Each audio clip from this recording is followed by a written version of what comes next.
Rock Lake at Lake Mills, Wisconsin, is near Atzlan archaeological site in Wisconsin and is said to have pyramid mounds and effigies at the bottom of it. It is also said to be protected by guardian spirits.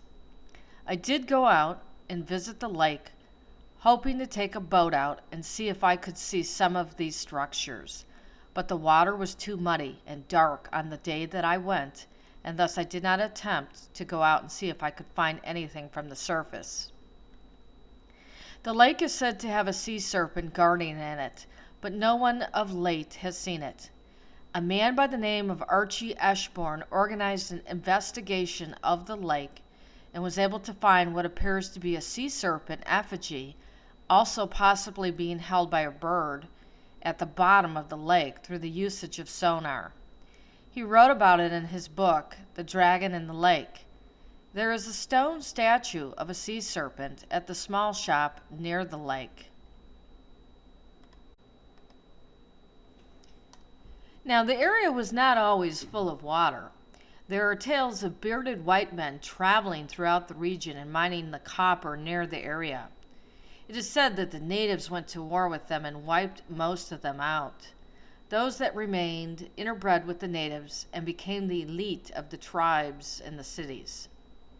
Some believe the mining and underwater structures go back as far as 4,000 years ago, while current archaeologists date the time of Atzlan and other Mississippian sites to around 800 to 1300 AD, or anywhere from 700 to 1200 years ago.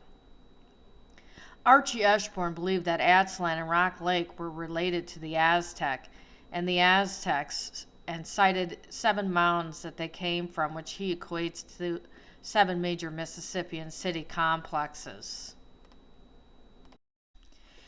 The folklore of the HoChunk people includes the story of Redhorn, who mated with one of their own, producing a son who fought with the HoChunk. Redhorn was said to fight giants who were man-eaters, in other words, cannibals, and he later competed with a red-haired giantess in a contest and won her hand in marriage, producing a son with red hair just like his own. Redhorn was said to have long red hair that he pulled back in a ponytail. I believe that Redhorn is the equivalent of Dionysus-Osiris. In Nonnus's Dionysica, the story of Dionysus having to compete in a contest to win the marriage of Payleen is told. Payleen was a very beautiful and very strong woman, and her father would not allow her to marry anyone, but he would trick a suitor into a contest of sport with her, and if they lost, he would kill them, and pretty much all of them did lose. Dionysus-Osiris was able to win, and he ended up killing Payleen's father and mating with her, but he did not stay with her. Now, the story of Redhorn also includes him fighting giants who participated in cannibalism, just as Dionysus-Osiris did. Lastly, Redhorn had long hair, and I've come across writing in some of the ancient Greek scholarly literature that stated that Dionysus-Osiris would not cut his hair during his travels until his mission was done. This is a very similar vow of a Nazarene as in Jesus Christ. Now, the story of Redhorn is told in over 40 cave paintings at a cave rock shelter known as the Gottshcall Rockshelter in Wisconsin.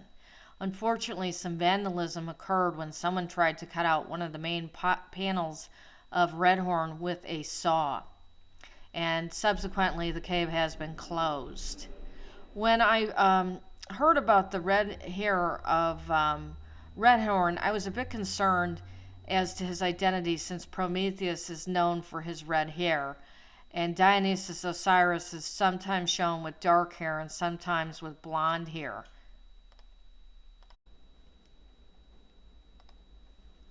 Now, Dr. Salazar is an anthropologist who was involved in the Rockshelter examination along with the HoChunk, And he wrote a book about it. And in the book, he cites that there are HoChunk living in Nebraska that believe they are descendants of Redhorn.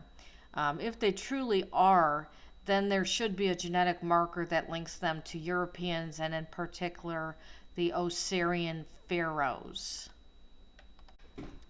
And if you look at pictures of Osiris and know anything about him, he's shown with this Phrygian cap and feathers, and also sometimes snakes.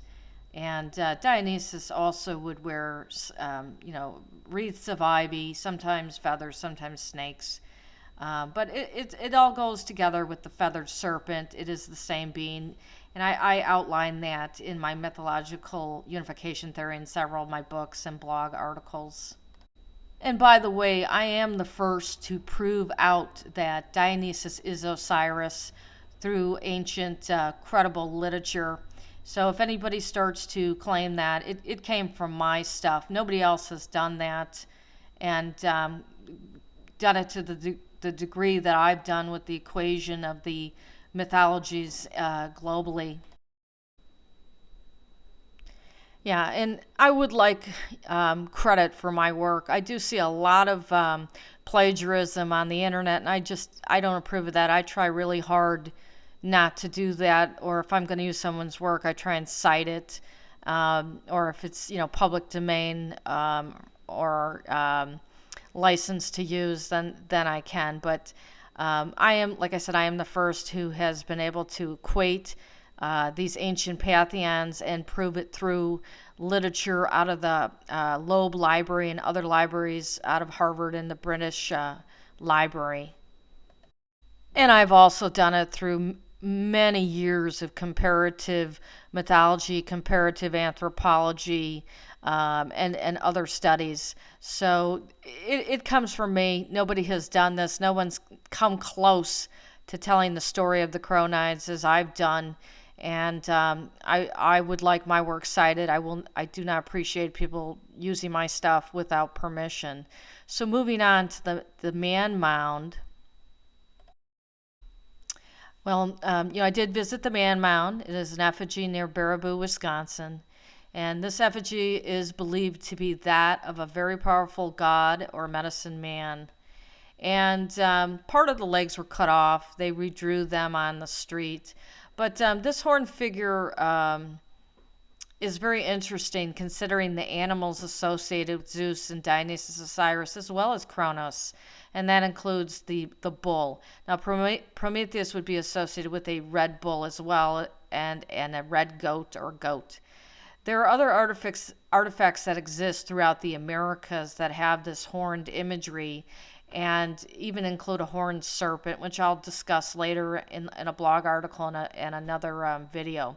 But I believe the past of the HoChunk, as well as other Native American tribes, intertwines with Dionysus-Osiris and the Cronides, and possibly several other travelers who came to the Americas much later. The dating of the Mississippian culture goes back to the time period of an attempted Viking colonization. However, I believe there was a lot of travel going back and forth before and during the time of King Solomon. What's interesting is RockLake is given a name by the HoChunk called Tyranina, which is not, or said not to be part of their language, but it's very similar to Tyre.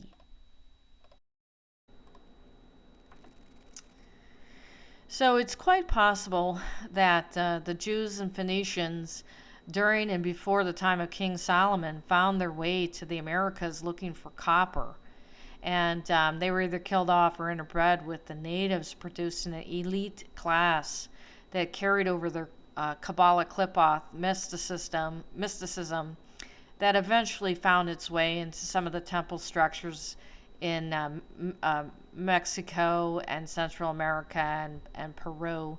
And I'll discuss that in a different article and video, especially some of the artifacts found at Moundville in Alabama look very Phoenician, Hebrew like.